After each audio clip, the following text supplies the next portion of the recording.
बहुत बहुत thank you media की तरफ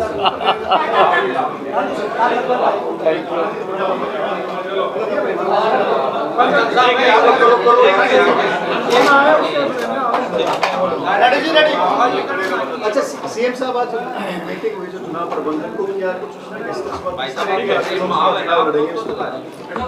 देखिए, व्यवस्था को लेकर के आज बैठक थी और उसमें हर बिंदु के ऊपर चर्चा हुई है। हमने 10 की 10 लोकसभा की सीटें वो जीतनी है, क्योंकि जिस प्रकार का एक वातावरण नरेंद्र मोदी जी की सरकार में और इस डबल इंजन की सरकार के अंदर वो बना है और लोगों के एक योजनाबद्ध तरीके से उन तक लाभ पहुंचाया है, उसकी मैनेजमेंट को लेकर के आज अलग अलग हेड को उसमें डीपली चर्चा हुई है, ताकि हम 10 की 10 लोकसभा की सीटें बड़े मैंडेट के साथ यहाँ से जीत करके तीसरी बार आदरणीय नरेंद्र मोदी जी को इस देश का प्रधानमंत्री बनाने का हरियाणा अहम भूमिका अदा करेगा, उसको लेकर के सारी व्यवस्था की एक बैठक थी। अच्छा, तो 4 सीट कोई चुनौती है? 4 सीट रोहतक की लोकसभा सीट कोई चुनौती है? देखिए, हमारे सामने क्योंकि ये चुनाव है, चुनौती कोई नहीं है।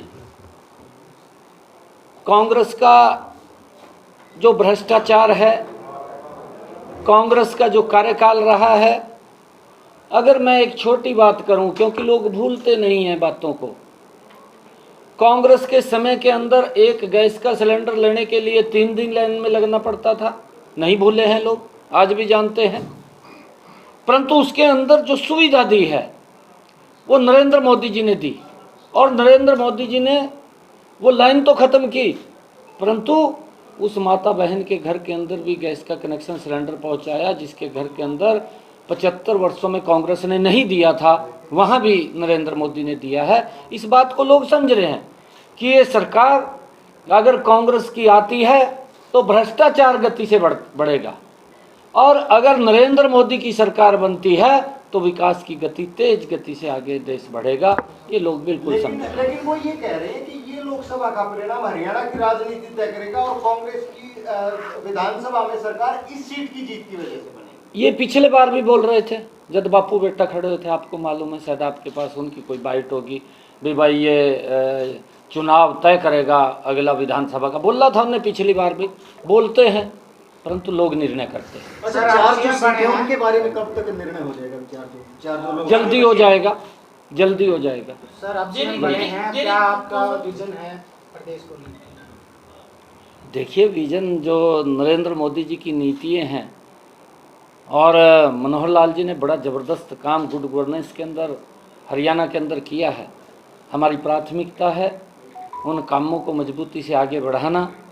नरेंद्र मोदी जी की जो नीतियाँ हैं उनका अंतिम व्यक्ति तक लाभ पहुँचे, चाहे वो आयुष्मान कार्ड के रूप में है, चिरायु कार्ड के रूप में है, प्रधानमंत्री किसान सम्मान निधि है, चाहे किसानों को फसल बीमा योजना के माध्यम से सुरक्षित करने की बात है, चाहे प्रधानमंत्री आवास योजना के तहत मकान देने की बात है, चाहे हर घर के अंदर नल और स्वच्छ जल पहुंचाने की बात है। बहुत सारे ऐसे कार्य हैं जो नरेंद्र मोदी की सरकार ने, इस डबल इंजन की सरकार ने किए हैं।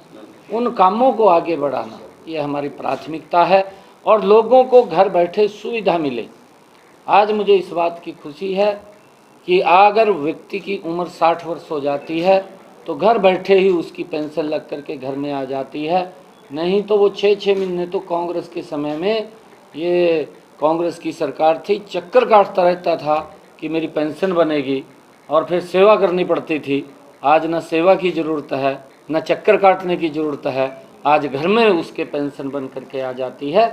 आज इस प्रकार का लोग चाहते हैं कि इस प्रकार का शासन। प्रदेशाध्यक्ष का भी कब, क्योंकि आपके पास जिम्मेदारी थी प्रदेशाध्यक्ष की, तो प्रदेशाध्यक्ष का कब कुछ फैसला? देखिए, ये भी हमारा केंद्रीय नेतृत्व है, वो तय करेगा, और उनके ध्यान में है सारा विषय। सर, अनिल विज नाराज क्यों चल रहे हैं? कोई नाराज नहीं है। अनिल विज साहब हमारे नेता हैं, वरिष्ठ नेता हैं, उनका मार्गदर्शन मिलता है, आगे भी मार्गदर्शन मिलेगा।